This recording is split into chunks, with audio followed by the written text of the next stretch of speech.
नमस्कार दोस्तों, स्वागत है हमारे इंस्पायर टू यू चैनल पर। आज के वीडियो में हम आपको विचारों की महत्ता और उनके प्रभाव के बारे में बात करेंगे। जैसे विचार वैसा जीवन। एक बार एक व्यक्ति गौतम बुद्ध के पास गया और बोला, बुद्ध, मैं अक्सर लोगों को यह कहते हुए सुनता हूं कि हम जो सोचते हैं वही बन जाते हैं। इसलिए मैं आपसे जानना चाहता हूं कि हमारा जीवन हमारे विचारों से कैसे जुड़ा है और हमारे विचार हमारे जीवन को किस हद तक प्रभावित करते हैं। बुद्ध ने कहा है कि यह सत्य है कि मनुष्य जो सोचता है वही बन जाता है। कोई भी विचार जिसे हम लंबे समय तक अपने मन में रखते हैं और उसके बारे में बार बार सोचते रहते हैं, हम वैसे ही बन जाते हैं। लोग उन्हीं के साथ अपना निर्माण करते हैं। विचार जिसके बारे में वह लगातार बनता रहता है। व्यक्ति का चरित्र उसके विचारों से भी बनता है। यदि विचार अच्छे हैं तो चरित्र भी शुद्ध होगा, और यदि विचार ही प्रदूषित हैं तो चरित्र भी बुरा होगा। अगर आप ध्यान से देखेंगे तो पाएंगे कि आपके जीवन का हर पहलू आपके किसी न किसी पहलू से जुड़ा है। आप आज जो भी हैं अपने विचारों की वजह से हैं। आपके विचार अच्छे या बुरे किसी न किसी तरह से आपके जीवन को अच्छा या बुरा बना रहे हैं। हम जैसा सोचते हैं वैसा ही हमारा चरित्र बन जाता है। जिस प्रकार स्वस्थ बीज के बिना कोई वृक्ष विकसित नहीं हो सकता, उसी प्रकार अच्छे विचारों और अच्छे चरित्र के बिना कोई भी मनुष्य सफल नहीं हो सकता। और यदि उसके विचार नकारात्मक हैं तो वह अपने जीवन को गलत दिशा में मोड़ देगा। उसी प्रकार हमारे जीवन में अपने विचारों और कर्मों के माध्यम से कई बीज बोए, और उस बीज का फल या तो हमें दुख दे सकता है या खुशी। यदि हमने सकारात्मक विचारों के बीज बोए तो हमें सफलता और खुशी मिलेगी, लेकिन यदि बोए गए बीज नकारात्मक विचारों के हैं तो सफलता और दुख साथ साथ चलेंगे। जिन लोगों को आप सफल और महान मानते हैं वे यहां ऐसे ही नहीं पहुंच गए। उन्होंने अपने विचारों पर नियंत्रण रखकर अपना चरित्र ऐसा बनाया कि और इसी चरित्र के बल पर उन्होंने महानता की ऊंचाइयों को छुआ। तो मूल रूप से आपके अंदर जो विचार हैं, यदि आपके मन में दूसरों के प्रति क्रोध, ईर्ष्या, घृणा है तो आप बाहर भी वैसे ही होंगे, तो आपको बाहर भी वही मिलेगा। तुम्हें ऐसे लोग मिलेंगे जो तुम्हारे साथ वैसा ही करेंगे। यदि तुम्हारे पास प्रेम, शांति, करुणा है तो तुम वैसे ही बन जाओगे और आप बाहर भी वैसा ही पाएंगे। और जो ऐसे विचार रखता है उसे सम्मान और प्यार दोनों मिलता है। असल में मनुष्य अपने जीवन का निर्माता स्वयं है। वह इसे बना या बिगाड़ सकता है। मनुष्य अपने चरित्र का निर्माण अपने कार्यों और विचारों से करता है। अपना समुदाय बनाता है, अपनी किस्मत खुद बनाता है। व्यक्ति ने कहा, लेकिन बुद्ध, मैं अपने विचारों से खुद को कैसे सुधार सकता हूं? बुद्ध ने कहा था कि अगर तुम खुद को सुधारना चाहते हो तो सबसे पहले अपने विचारों पर ध्यान देना शुरू करो। तुम्हें यह देखना होगा कि तुम दिन भर क्या सोच रहे हो। क्या तुम दिन भर मन में बुराई और लोगों के प्रति नफरत पाल रहे हो? आपको बस इस बात पर ध्यान देना है कि आप अच्छाई की ओर जा रहे हैं या बुराई की ओर। जब आप अच्छे से समझ जाएंगे कि आपके दिमाग में अच्छे विचार चलते हैं या बुरे, तभी आप अपने सोचने के तरीके में बड़ा सकारात्मक बदलाव कर पाएंगे। आपके अंदर कभी न खत्म होने वाला खजाना है। आप नहीं जानते कि आप क्या कर सकते हैं। आप किस तरह की अद्भुत शक्तियां प्राप्त कर सकते हैं। आपने महान योद्धाओं और महान लोगों के बारे में तो सुना ही होगा। यदि आपको उनकी शक्तियों पर विश्वास नहीं है, आपको बस यह मानना होगा कि आग के बिना धुआं नहीं होता। जरूर उनमें कुछ तो बात होगी जिसकी वजह से उनके बारे में इतना कुछ लिखा और कहा गया है। तो वे कौन लोग थे जो दुनिया में महान योद्धा और आदर्श के रूप में पूजे जाते थे? अगर हम थोड़ा और गहराई से सोचें तो ये वे लोग थे जिन्होंने अपने भीतर के अटूट खजाने को पहचाना। वे लोग अभ्यास करते रहे और सभी की भलाई करने वाले लोगों की मदद करके खुद को बेहतर बनाते रहे, और वे दुनिया में महान और अमर हो गए। और अगर आप भी ऐसा ही करना चाहते हैं तो सबसे पहले आपको अपने विचारों पर ध्यान देना होगा। बुद्ध ने आगे कहा, एक मानव मन बगीचे से तुलना की जा सकती है। जैसे बगीचे को साफ और सुंदर रखना, समय समय पर उसमें उगने वाले खरपतवार को हटाना पड़ता है, रोज पानी देना पड़ता है, पौधे की देखभाल करनी पड़ती है। उसी तरह हमें अपने मन को भी सुंदर और सकारात्मक बनाए रखने के लिए उसका ख्याल रखना होगा।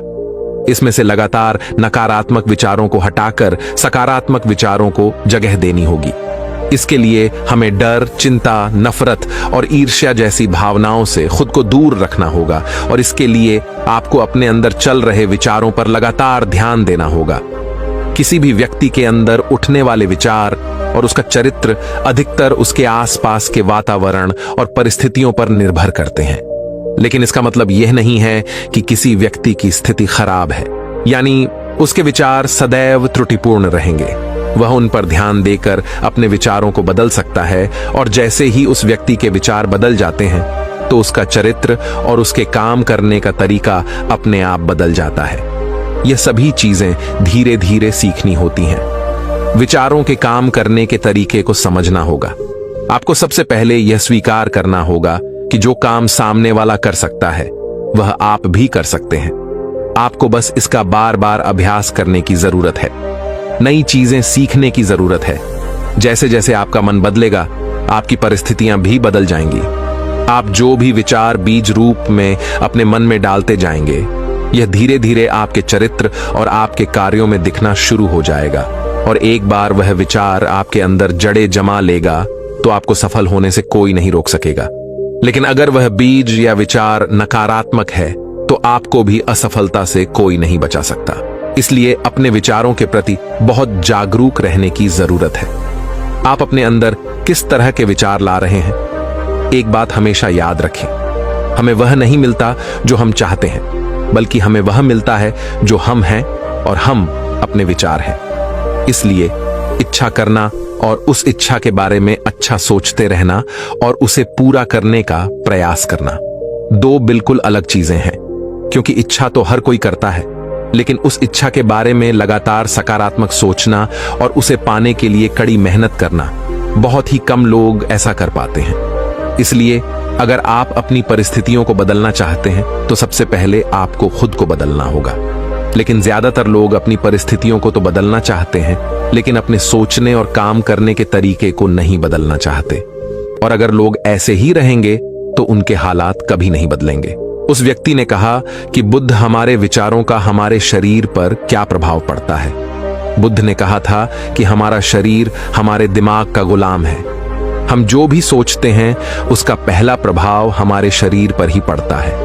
आपने देखा होगा कि जो लोग बहुत अधिक चिंता करते हैं और डरते हैं वे जल्दी बीमार पड़ जाते हैं। साथ ही जो लोग दूसरों से ईर्ष्या करते हैं और हमेशा नकारात्मक सोचते हैं वे भी बहुत जल्द मानसिक और शारीरिक बीमारी का शिकार हो जाते हैं।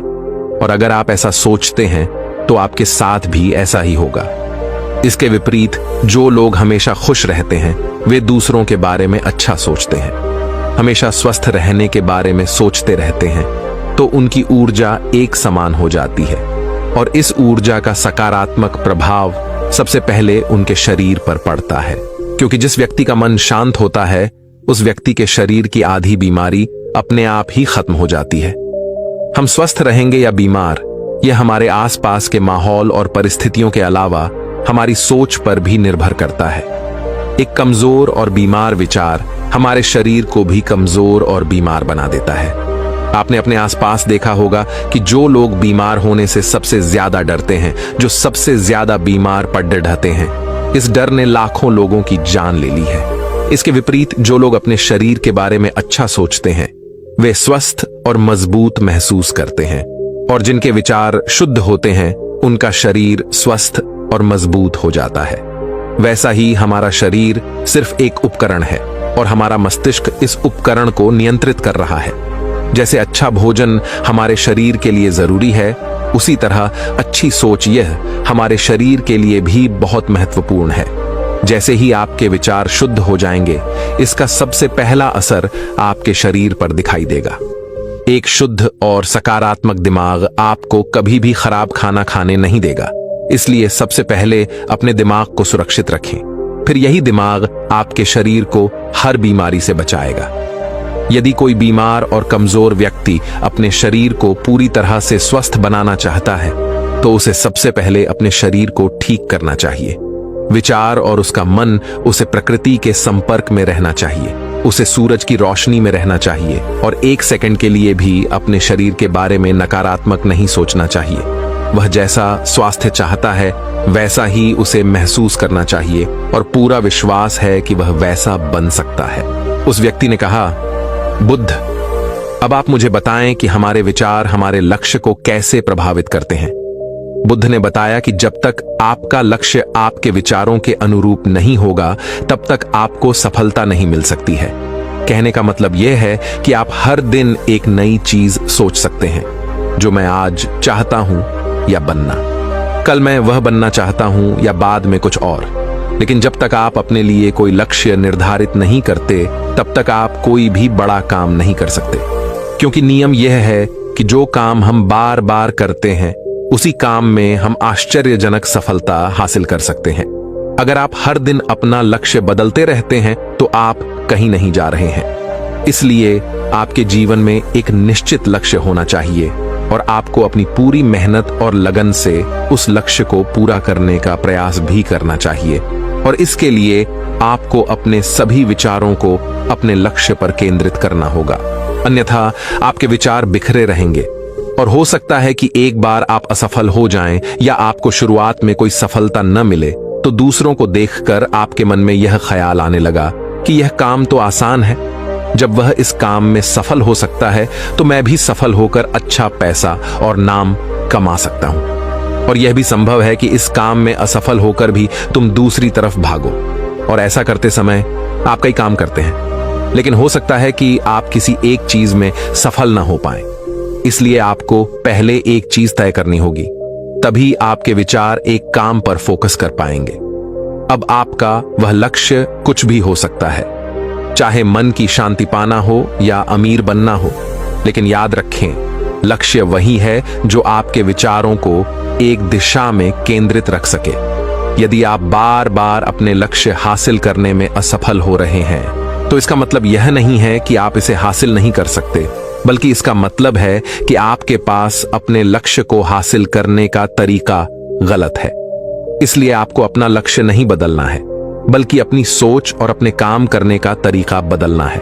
अगर आप ऐसा करेंगे तो आप धीरे धीरे सीख जाएंगे और अपने लक्ष्य तक पहुंच जाएंगे। अपनी असफलताओं से कभी मत डरो। अगर आप कुछ बड़ा हासिल करना चाहते हैं तो आपको अंदर से बहुत मजबूत होना होगा, क्योंकि चाहे आप कुछ भी करें, लोग अक्सर आपको अपनी बातों से कमजोर और हताश करने की कोशिश करेंगे। इसलिए अगर आप डरेंगे तो आप अपने किसी भी लक्ष्य में सफलता हासिल नहीं कर पाएंगे, क्योंकि डर आपकी सभी आशाओं को नष्ट कर देता है और आपके सभी विचार केवल आपके डर तक ही सीमित रह जाएंगे। और डर डर कर आप अंततः खुद को शारीरिक और मानसिक रूप से बीमार बना लेते हैं। तब आपको समझ आएगा कि आपने अपने झूठे डर के एहसास में कितनी बड़ी गलती कर दी है, और फिर आपके लिए खुद को उस स्थिति से बाहर निकालना बहुत मुश्किल हो जाएगा। इसलिए सबसे पहले एक लक्ष्य बनाएं ताकि आपके विचार उस पर केंद्रित हो सकें। उसके बाद अगर आप बार बार असफल होते हैं तो भी घबराएं नहीं, क्योंकि यह लक्ष्य हासिल करने का ही एक हिस्सा है, और पूरा विश्वास रखें कि आप जरूर सफल होंगे और एक दिन तुम भी हो जाओगे। उस व्यक्ति ने कहा, बुद्ध, विचारों और मन की शांति के बीच क्या संबंध है? बुद्ध ने बताया कि मन की शांति एक ऐसा खजाना है जिसे दुनिया के 1% लोग भी हासिल नहीं कर सकते, और जिसने यह खजाना हासिल कर लिया है वह दुनिया के सबसे भाग्यशाली व्यक्ति है। वह भीड़ में अलग दिखता है। यह कहना उतना आसान नहीं है जितना लगता है। मन की शांति केवल लंबे समय तक आत्मनियंत्रण के माध्यम से ही प्राप्त की जा सकती है। जब कोई व्यक्ति खुद को समझता है और दुनिया प्यार और प्यार के बीच के अंतर को समझती है, उसके अंदर नफरत, डर और ईर्ष्या जैसी भावनाएं खत्म हो जाती हैं। तब एक दिन व्यक्ति को मन की सच्ची शांति मिल सकती है, और यही हर इंसान का अंतिम लक्ष्य भी है। एक शांत व्यक्ति सबसे खराब परिस्थितियों में भी खुद को नियंत्रित कर सकता है। एक शांत व्यक्ति के पास जितनी मानसिक शक्ति होती है उतनी किसी और के पास नहीं होती। शांत व्यक्ति का अर्थ है वह व्यक्ति जिसका मन पूर्णतः शांत हो, क्योंकि जैसे ही आपका मन शांत हो जाता है आपके सभी विचार शांत हो जाएंगे, और तब आपको महसूस होगा कि सचमुच आपका दिमाग कितना शक्तिशाली है। जैसे ही आपको मानसिक शांति मिलेगी, आप महसूस करेंगे कि आपकी मानसिक शक्ति इतनी बढ़ गई है कि आपके लिए सब कुछ आसान हो गया है। आप जहां भी हों, आपकी परिस्थितियां जो भी हों, आप खुद को स्वीकार करना शुरू कर देंगे। आप हमेशा खुश रहेंगे और अगर आप यह मुकाम हासिल करना चाहते हैं तो इसकी शुरुआत आपको अपने विचारों से करनी होगी। अपने विचारों पर नियंत्रण, और अपने विचारों पर यह नियंत्रण आप केवल और केवल ध्यान के माध्यम से ही प्राप्त कर सकते हैं। इतना कहकर बुद्ध चुप हो गए और ध्यान करने लगे और वह व्यक्ति भी उनको प्रणाम करके चला गया। दोस्तों, आपने आज के इस वीडियो से क्या सीखा वह मुझे आप कमेंट में बता सकते हैं। तो इस वीडियो को उस इंसान को शेयर करें जिससे यह कहानी सुनने की जरूरत है, और उसी के ठीक बाद चैनल को सब्सक्राइब करें। नमो बुद्धाय।